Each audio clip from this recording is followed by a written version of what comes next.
Hello everyone, welcome to my YouTube channel. It's been a while. If you are new here, please click on subscribe and also the notification button so that you can get notified whenever we post a new video. I'm Mariam Abbas Bichi, aka Mariam Bichi, the Hausa social media coach. Anyways, today is not Hausa alone, but it is going to be in English. I've been away for a while, as I said, because I got the opportunity to be one of the Mandela Washington Fellows this year 2024, and I'm here with good news for us. The Mandela Washington Fellowship application for 2025 is already open, and there is countdown to closing of the application. So I'm here to share some tips for you that is ready to become an African leader, just like me and other 700 Mandela Washington Fellowship across Africa. Before I go on to the tips on how we can apply for this fellowship, I want to take us on a journey that will help you explore the importance and benefits of this fellowship. My people, this fellowship, it's one of a kind. It's prestigious, it's highly beneficial. So if you know you have what it takes to be that African leader, I call upon you to come and apply for this fellowship. You get to meet new people, the networking, the experience, like there is the leadership courses, you know, the places you visit, the networking across all other fellow leaders from other African countries. You meet people from the United States governments, people from your institutes, their mentors. Like, the experience and the knowledge you are going to get is endless. It's just a 6 weeks program in the United States, but it is all what you need to become that strong and powerful African leaders. So let's dive in. Now, what is Mandela Washington Fellowship?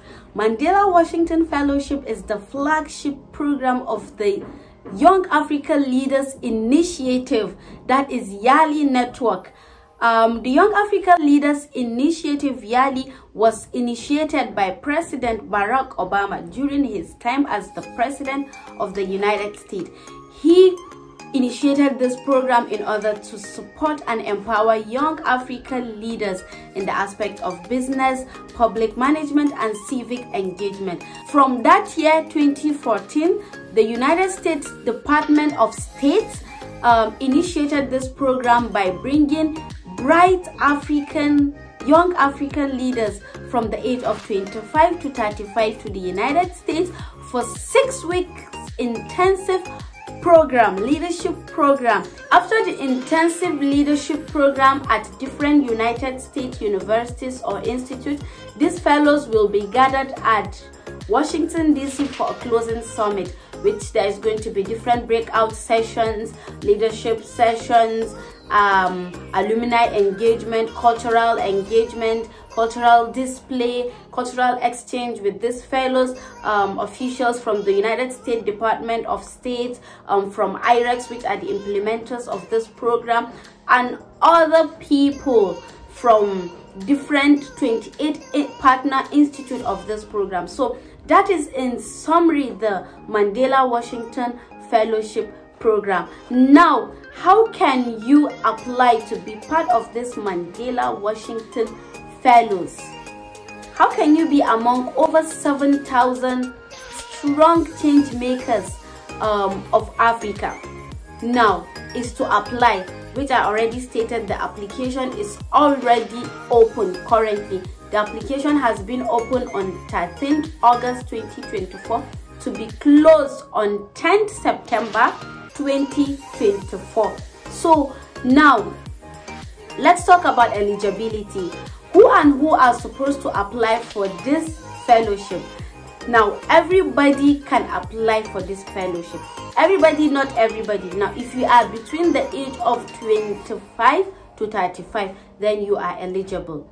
And then, do you have a business?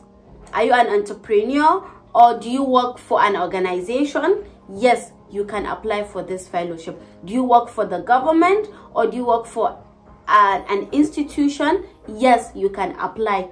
Are you a student? Do you have your own venture? Or do you work for somebody that you are really impacting your community?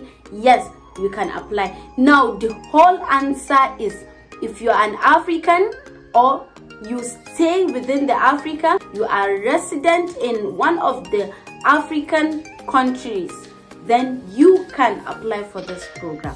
That is about eligibility. You can still check the website of the Mandela Washington Fellowship written here for you to check the eligibility of who can apply for this Mandela Washington Fellowship. Now let's go to the application. Now, if you want to apply for this fellowship, number one, you should go on this link on their website and then you sign up and register, just as how you do in creating accounts when you want to register on a website or on a platform or an app. You input your email address. Now, the most important thing is try to use an active email address that you are using. Write that email address and then your name, the name that is on your national identity, any means of identification of your country.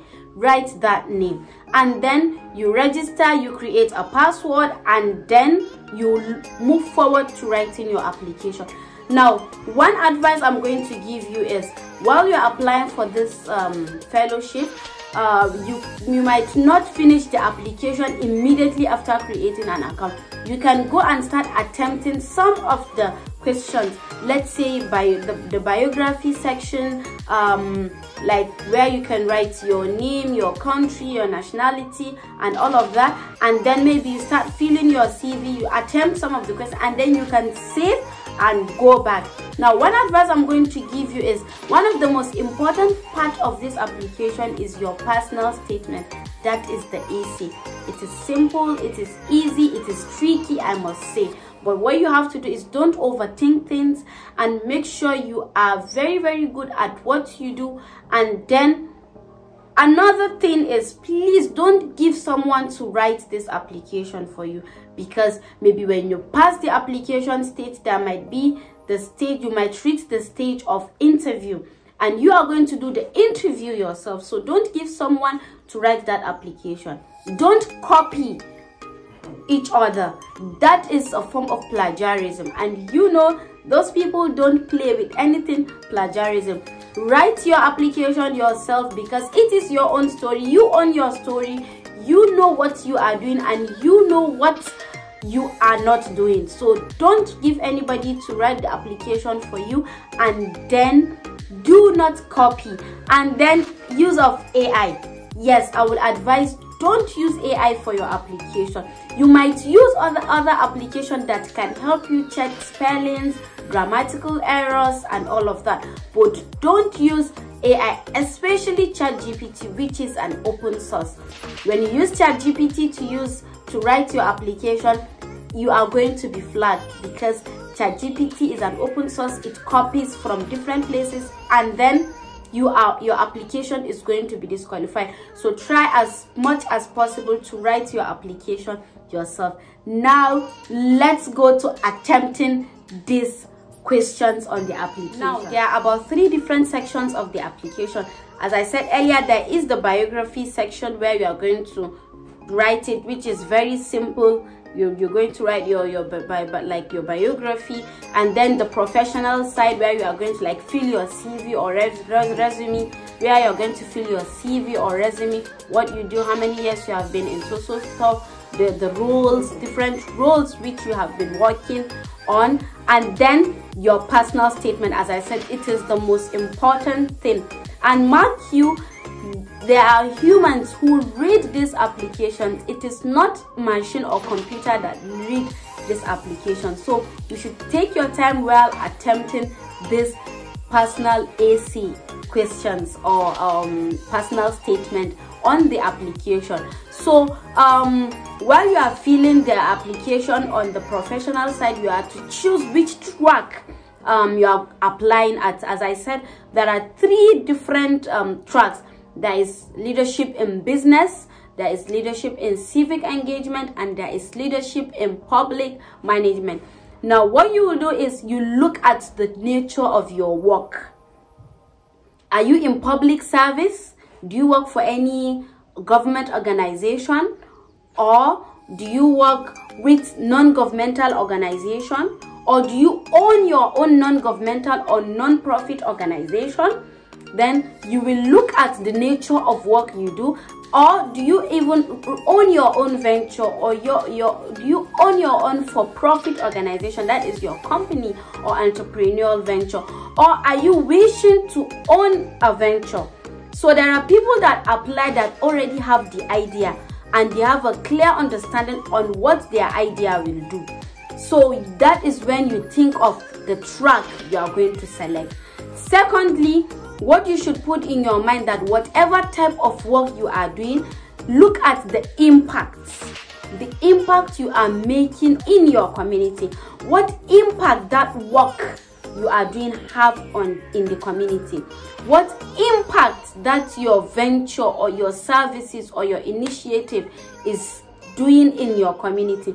It is very important for you to align that your profession or your work with the impact you are making in your community. Now let's go into the personal statement. For this year question, there are 5 major questions which I'm going to briefly discuss right now in this video, and then you just look at them, understand them, and then you fill out your application.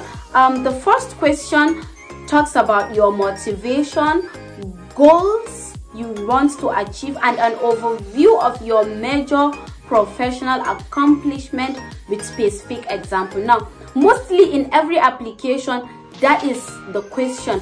They just twist it sometimes to change it, but it's all about your motivation. What is your motivation? What motivated you to start that work? What motivated you to be doing the work you are doing? You understand? And then what goal do you have to you want to achieve in that profession you are working with?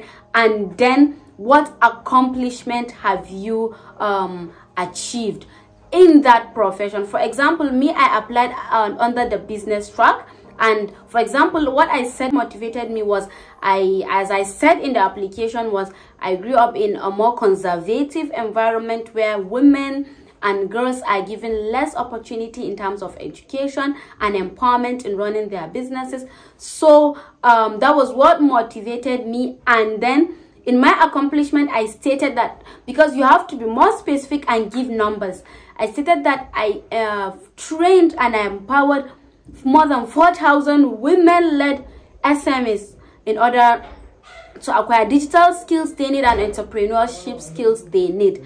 Secondly, what goal I wanted to achieve, I explained it vividly, that I want to grow into a standard organization that will employ youth and then raise our revenue to a certain percentage and number, and then to increase our reach. So that is how you are going to attempt that your number 1 personal statement or essay. And then another tip is, on each essay there is a word count. They will tell you in not less than 350 words, or not less than 100 words, or not less than 250 words, depending on the question. You should try your best to summarize, answer the question directly, and also don't exceed the word count. You can try your best to reach the word count, or less than the word count, let's say 330, 340, but not 360 or 365. Try your best to stay within the word count.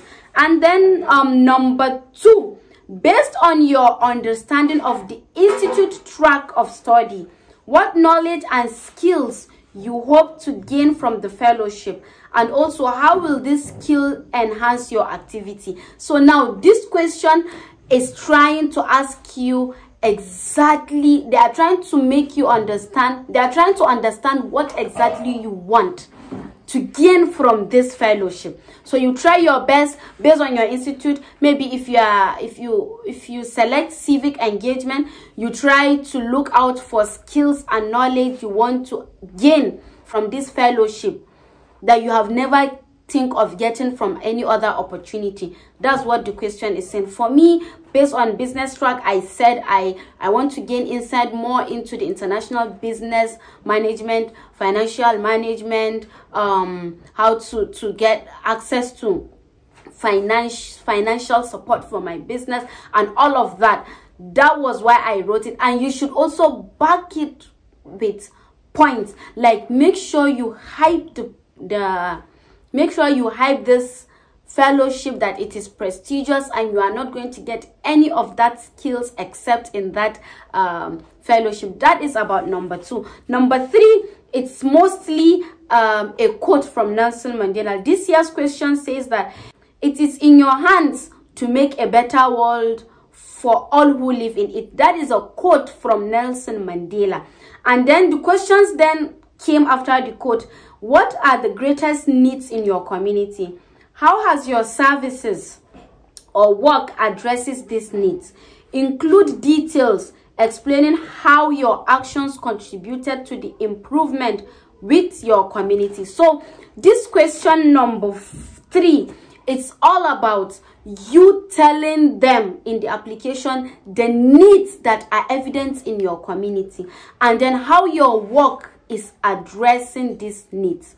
So you try to tell them the needs. For example, in my application, I said there is need in educating and creating awareness to women and youth about issues that has to do with empowerment and economic development. So, and then what I do in my own work, I was educating women and youth about opportunities in the digital space by translating digital contents in Hausa for them to really understand. So you should look at your work and the problem you are solving and how you are solving it.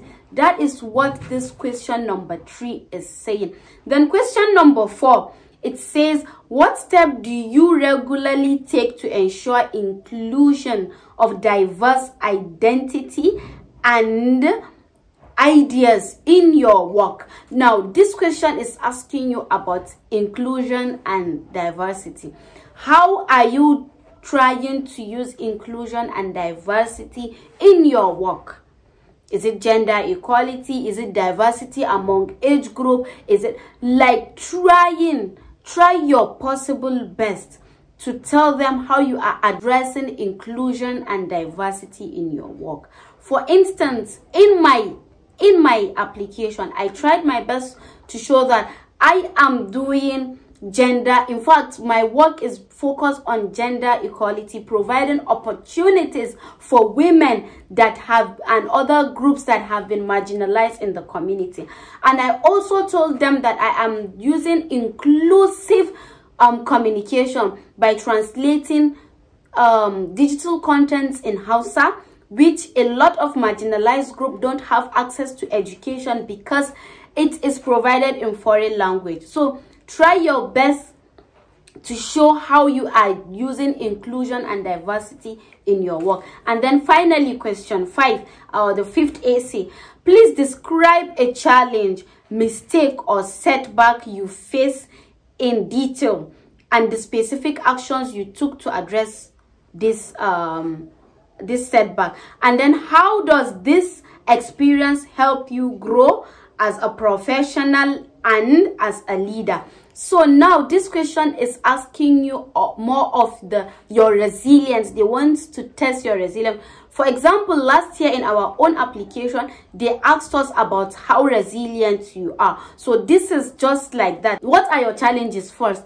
Identify your challenge. You say, okay, maybe in our community you can use data. There are so problem, or I was unable to do this because I was so. You write it in the application. It is you that know your challenges. It is you that know your setback. It is you that know how you overcame that challenge or setback. And then how did you learn from that experience as a leader or as a professional? That is what that question is asking. So in summary, in all, then there's another aspect of the application which is going to ask you, are you applying for the PDE? That is the professional development experience, which is like an internship work with United States organization. Based on your preferred institute track, they will post you to another internship. For me, I didn't select internship, that's PDE. So if you wish, you know you have what it takes for you to be selected for the PDE, you can answer those questions. It is also, they'll ask you some couple of questions for you to answer for that PDE. It is highly competitive because not everybody is going to be selected for the PDE. In fact, they have specific number they give for that professional development experience in the United States. So I hope this video has helped you navigate and answer this tricky application for the Mandela Washington Fellowship application. If you have any question or anything that you want to comment, please, you can add on in the comment section of this video. I wish you all the best in your applications. Just last but not the least, try your best to be yourself, be you. It is your story, own your own story, tell your own story. Don't think you are overhyping yourself. Just tell your stories. Make sure you show them you know what you are doing. Thank you.